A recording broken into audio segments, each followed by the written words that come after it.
Take one. Hi guys, welcome back to my channel. My name is Brianna, and today I'm going to be discussing my hair journey.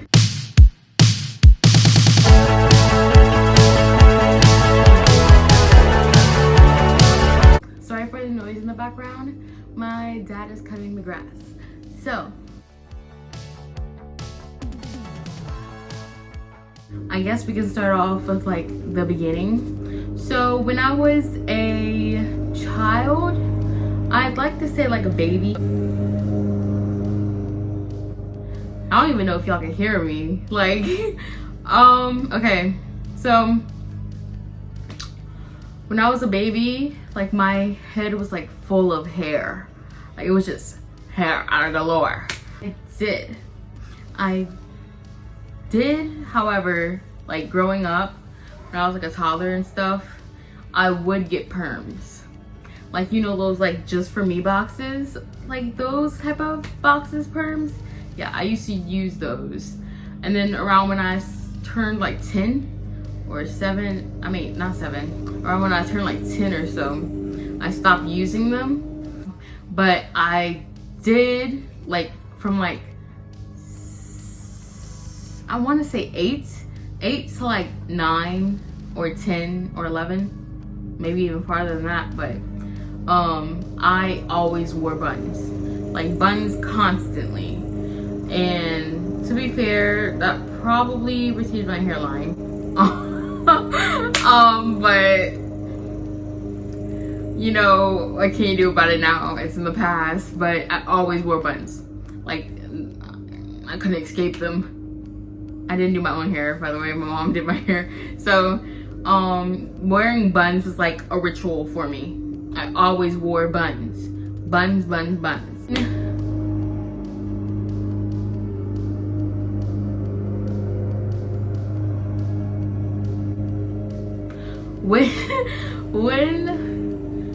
I got out of like the bun phase, I think so basically I started to do my own hair. Oof, that was like a whole nother thing. Doing my own hair, I wasn't that experienced with like curly hair. I remember one time I thought shampoo was the same as conditioner. So I used to only use shampoo like for a week, and I noticed that it was really drying out my hair. And I was like, why is my hair drying out? And then, I gained some knowledge on that, and I nearly cried because I was ruining my hair. I also used to comb out my hair while it was dry. Ooh, the amount of breakage that I have from like when I was still discovering how to do like my own hair. And eventually I started getting better, but it was kind of hard because I still didn't have like the amount of knowledge that I have now. I did start looking up videos on YouTube. Like I started to watch like, wash and goes and my curly hair routines and stuff like that. And because when I was little, my hair used to be so long and luscious, but as soon as I started taking care of my own hair, it was just like breaking off. As I was going through that phase, I was just like, okay, something's wrong, I gotta fix it. So eventually, after I gained a little bit of knowledge, I started to buy more products that were safe for my hair. I remember my mama and my mom would get me like coconut oil and stuff like that to put in my hair so like I could nourish it and stuff. I did that like from time to time. I think a few times. My hair started to flourish, as you can see in these pictures. I started to do more protective hairstyles like box braids and twist and natural braids, and I did a lot of those from time to time, and like natural twist, a little bit slick backs. Yeah, I started to like work on that a little bit more.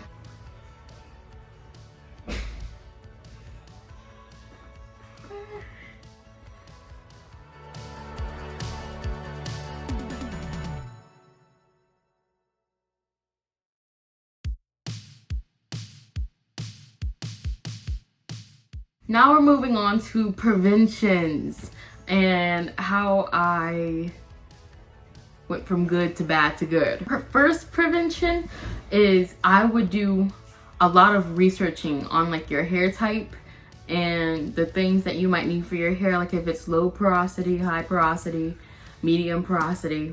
And I would research like if you need a lot of moisture or not and stuff. I know I need a lot of moisture. I do hair masks sometimes for that. Sometimes I use like natural hair masks to like make my own.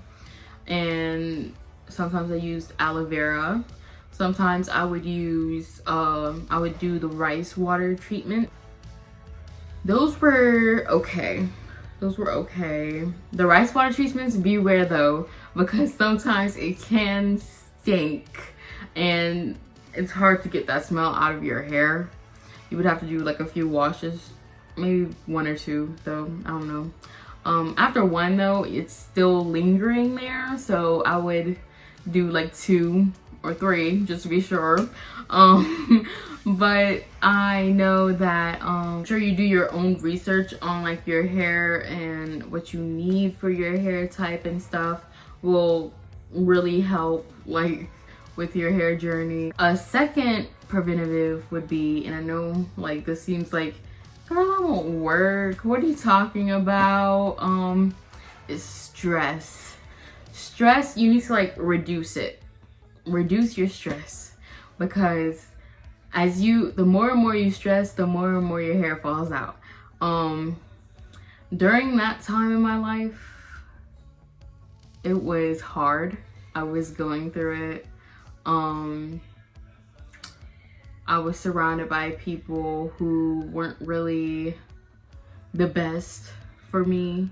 So therefore, I stressed out a lot, and school was just stressing me out, grades and everything.